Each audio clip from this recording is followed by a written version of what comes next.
Hello and welcome. We're looking at the Power 3 minions today. If you haven't seen the previous video where I explained the concept and rules for the series, as well as choosing my Power 2s, then I strongly recommend you go back and watch that first, as each video will build up my overall faction, and there will be a lot of elements that tie it all together. Before taking a look at the all-star Power 3 minions, I will just say that with the Power 3s and particularly the Power 4s, the picks start to get both easier and more difficult at the same time. Easier because there are less factions to pick from, having chosen zombies, astronauts, pirates and killer plants in the Power 2 slots. Those factions are now gone. But also more difficult because there are still loads and loads of good possible picks. It won't come as a surprise to hear me say that I really like the all-star Power 3 minions. Imperial Dragon is excellent and one of the best draw cards in the game. Puck and Lab Assistant are both good, they complement the faction well but they aren't broken, they just feel fair. Lab Assistant is somewhat wasted, the +1 power is nice but the full value of that isn't really realised in the all-star faction, as the Power 2s don't really stick around very long and the rest of the minions in the faction can't abuse that power counter, except for obviously putting a minion out of range of an ability perhaps.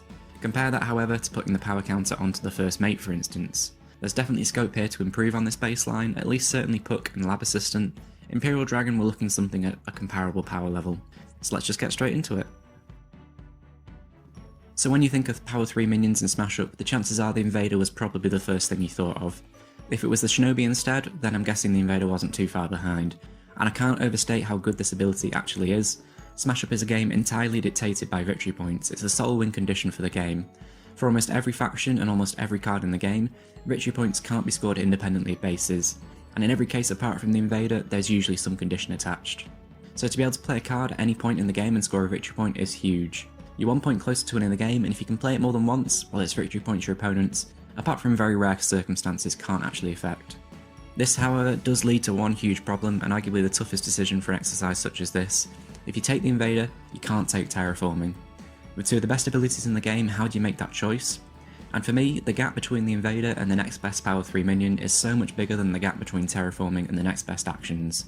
While the loss of Terraforming is significant, there are still lots and lots of good actions in the game, whereas there's nothing else in the Power 3 slot or in most other slots that do what the Invader does. I wouldn't hate it if you chose Terraforming over the Invader. For me, the destruction of on-base actions and the extra minion plays are nice, and tick off some extra boxes, but the core effect is dependent on the base deck and this depends on how you play with the bases. If you play using the official rules of using all the bases from those expansions of the factions that you're playing with, then the base deck is going to be a decent size, but it won't always have those big swing bases where Terraforming can be, a net difference of 4 or more victory points over your opponents. You may not have the ideal base you'd want, that base may already have come into play. Once you've terraformed that base once, you can't then get that base again. I'll admit sometimes the VP you'll gain, or your opponents will lose, may sometimes be higher than the Invader, but Invader is just so much smoother, so much more consistent, and as mentioned at the start, far higher in power level against the rest of the picks compared to Terraforming and the rest of the actions. While Invader was a sure thing for my number 1 pick, numbers 2 and 3 took a lot longer for me. My first thought was how can I complement the Invader, and I was considering the Pink Trooper for a while because it can potentially return the Invader after the base scores, but it is limited to Power 3 minions and it's just a bit too situational having to be on the same base as the Invader.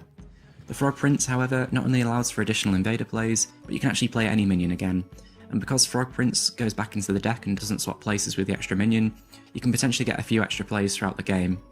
While the Invader is going to be the most likely target, you can also get back your King minion for example. I really like the Frog Prince and that zombie-like recursion that it offers. If the Invader is already gone, you can sprout into the Frog Prince, play your regular minion play for turn on the same base and play the Invader immediately. It's a really good synergy card. However, there's a problem, because the Grimm's Fairy Tales also offers 2 other really good Power 3 picks, in Red Riding Hood and Rumpelstiltskin. Searching your deck for any card and placing it on the top of your deck is very strong. If you choose an action, then you can potentially just immediately draw it with the Mana Spot, one of my Power 2 picks. However, on consideration, you already have the Sprout to search out everything but the Power 4s and the King minion, and there was a better pick in the Power 4 slot for a very similar effect. Red Riding Hood is also very strong, we've seen this ability on many on-play base actions, so to have it on a Power 3 body is ridiculous, especially when the downside of the Big Bad Wolf will almost never be a factor. I was thinking about the faction's identity, and I didn't really see it going down the Swarm route, which is where the ability would be most valuable. Also, while the effect is good, it's competing against an excellent recursion card, and don't forget while the ability is comparable to a number of play on base action effects, there are better actions and play on base actions that provide better buffs. I held firm with the Frog. But where next? If you haven't seen your Power 3 pick, the chances are you'll see it on the next few slides. All of these cards made it into the consideration pile. I'll start with Puck and Moai. These cards both have decent and quite broad abilities, but as I mentioned at the start, Puck and Moai just feel alright. You don't draw into them and think this is the best card in a smash up, but in the same vein they aren't necessarily terrible top decks.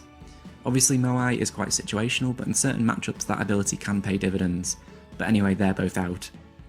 My Go, again, is another strong one, but remember, you can only have one card from any faction. You need to dedicate a power 2, a power 3, a power 4, the king minion and an action slot to having any kind of coherent madness strategy, and even then it's too few cards to be consistent, and there are better cards at each of those power levels that you'd really be hurting the power level of your overall faction. Just My Go alone, as strong as it seems, it just wouldn't work because everyone would just take the madness card knowing that having one of them doesn't do anything. You need to have two to lose that victory point.